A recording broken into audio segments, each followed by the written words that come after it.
Hello အားလုံးပဲမင်္ဂလာပါရွှေလောင်းကပြန်လည်ကြိုဆိုလိုက်ပါတယ်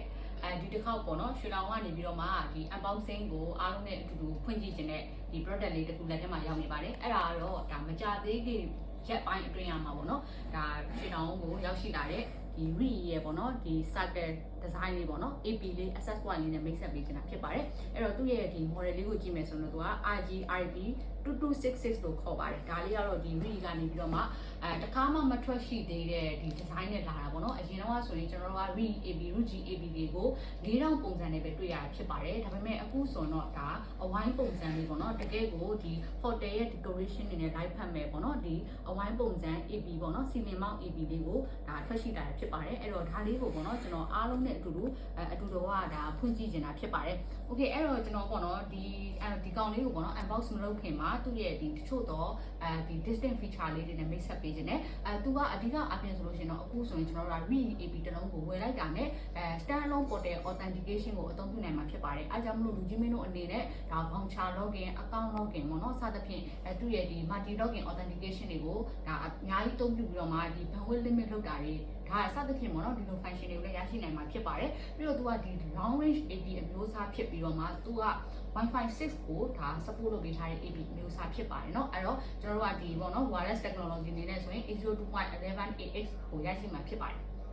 Okay ပြီးရတာမှာကျွန်တော်တို့ဒီပေါ့နော် bandwidth ပေါ့နော်သူ့မှာရရှိနိုင်တဲ့ဒီ throughput speed အနေနဲ့ဆိုရင်သူကဒီ AX ပေါ့နော်3000ဒီပညာဖြစ်တဲ့အတွက်ကြောင့်မလို့ဒါ throughput speed ကို2900ကျော်ပေါ့နော်2900ကျော် Mbps ထိရရှိနိုင်မှာဖြစ်ပါတယ်သူကတော့ gig အနေနဲ့ဆိုတော့ 2.9 gig ထိဒါ throughput speed ကိုရရှိနိုင်မှာဖြစ်ပါတယ်ပြီးတော့သူ့မှာဆိုလို့ရှိရင်ဒါဒီ roaming ပေါ့နော် roaming နေလည်းဒါအသုံးပြုလို့ရမှာဖြစ်တယ်ပြီးတဲ့အခါမှာ Ruijie cloud ကိုလည်းဒါပေါ့နော် lifetime ပေါ့နော်အခမဲ့အသုံးပြုနိုင်မှာဖြစ်ပါတယ်အဲဒါကြောင့်မလို့ဒါဘယ်နေရာရောက်ဒါ control လုပ်နိုင်တဲ့ centralized management ကိုရရှိအောင်မှာဖြစ်ပါတယ်။ Okay အဲ့တော့ဒါကကျွန်တော်တို့ကဒီပေါ့နော် circle design နဲ့လာတဲ့ဒီ Reyee ရဲ့ Wi-Fi 6ဒါ indoor ceiling mount access point လေးပဲဖြစ်ပါတယ်။ Okay အဲ့တော့ကျွန်တော်တို့အားလုံးနဲ့တူတူပေါ့နော်အထက်ကသူ့ရဲ့ဒီ design ပိုင်းလေးကိုတူတူဖွင့်ကြည့်လိုက်ရအောင်ပေါ့။ Okay အဲ့တော့ဒါသူ့ရဲ့ဒီပေါ့ကြည့်မယ်ဆိုရင်ပေါ့နော်လုံးဝဒီသူ့ရဲ့အပြင်ပန်းပေါ့နော်အပြင်ပန်းရဲ့ဒီဘူးခွန်ပုံစံလေးကအစအရန်ကိုဒီ attraction ရှိတာကိုတွေ့ရတယ်ပေါ့နော်။ Okay အဲ့တော့တော်တော်လေးလှလှပပလေးထုတ်လုပ်ထားတာကိုတွေ့ရပါတယ်ဒါကျွန်တော်တို့မှာဆိုသူ့ရဲ့ဒီအပြာရောင်ဘူးခွန်လေးပေါ့နော်။ Okay ပြီးရခါမှာကျွန်တော်တို့တစ်ချက်တော့ဖောက်ကြည့်လိုက်အောင်။ Wowဒီအဲ့တော့ဒါဘူးကွန်ကဒါတော်လေးကိုထူထူထဲထဲလောက်ထားတာကိုတွေ့ရတယ်ပေါ့နော်အဲ့တော့ဒီမှာကျွန်တော်တို့ဘာတွေပေါင်းလဲဆိုတော့ပထမဆုံးတွေ့ရတာဆိုလို့ရှိရင် running cap ပေါင်းမှာဖြစ်တယ်ပြီးတဲ့အခါမှာဒီ user manual ပေါင်းမှာဖြစ်ပါတယ်เนาะ user manual ရဲ့အသုံးပြုပုံပြုနည်းတွေကသူကဒီမှာ ceiling mount ဆိုလို့ရှိရင်လည်းသူ့ရဲ့ bracket နဲ့ဘယ်လို mount ရမလဲပေါ့နော်စသဖြင့်သူ့ရဲ့ဒီအများကြီးပဲဒီဒါအလွယ်တကူအသုံးပြုနိုင်အောင်လို့ဒါ guide လုပ်ပေးထားတာဖြစ်ပါတယ်Okay ပြီးတဲ့အခါမှာဒီ screw ပေါ့နော်သူ့ဒါတက်စင်တဲ့အခါမှာအသုံးပြုနိုင်တဲ့ဒါ screw လေးရော wall plate လေးရောပေါင်းလာတာတွေ့ရမှာဖြစ်တယ်ဒီပြီးတဲ့အခါမှာတော့ဒါတော့ AP ရဲ့ပုံစံလေးပဲဖြစ်ပါတယ်။ဝိုင်းလေးဆိုတော့ဗောနော်တမျိုးလေးဒါပြ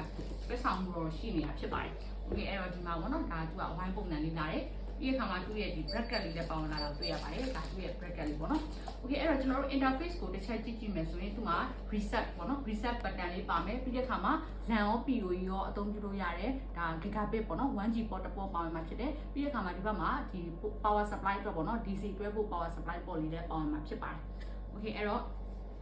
အဝိုင်းလေးဆိုတော့ဒါတော်တော်လေးကိုဒီလှပြီးတော့ဗောနော်နည်းနည်းလေး decoration မှာတော်တော်လေးဒီဗောနော် gentle ဖြစ်တယ်ဗောပြောမယ်ဆိုတော့design ပိုင်းလေးလည်းကောင်းမွန်အောင်တွေ့ရပါတယ်အဲ့တော့ကျွန်တော်တို့ဒီ AP လေးကနောက်ဆုံးထွက်ရှိလာတယ်ဒါနောက်ဆုံးရောက်ရှိလာတယ်ဗောနော် Reyee ရဲ့ new design AP လေးနဲ့ mix up ပေးခဲ့တာဖြစ်ပါတယ်အတူတူအားလုံးနဲ့ပြရဖြစ်ပါတယ် Okay အဲ့တော့ဒီ AP လေးကိုတကယ်လို့ဝယ်ယူခြင်းနဲ့စိတ်ဝင်စားတယ်ဗောနော်စိတ်ဝင်စားလို့ဤပညာအကြောင်းလေးစုံစမ်းခြင်းနဲ့ဒါပဲဖြစ်ဖြစ်ဝယ်ယူခြင်းဒါပဲဖြစ်ဖြစ်ဆိုလို့ရှိရင်ကျွန်တော်တို့ရွှေလာဝုန်းကိုဆက်သွယ်ပြီးတော့မှစုံစမ်းမေးမြန်းပြီးတော့ဝယ်လို့ရတယ်ပစ္စည်းတွေလည်းလာပြီးတော့စမ်းသပ်လို့ရတယ်online offline training တွေလည်းအခမဲ့ပေးတယ်ဗောနော်စိတ်ဝင်စား review တွေရဲ့ဤပညာတွေစိတ်ဝင်စားမယ်ဆိုရင်ဒါရွှေလာဝုန်းကိုဆက်သွယ်ပြီးတော့မှဒါစုံစမ်းမေးမြန်းလို့ရပါတယ်အဆုံးထိရှိပေးတဲ့အတွက်အားလုံးကိုကျေးဇူးအများကြီးတင်ပါတယ်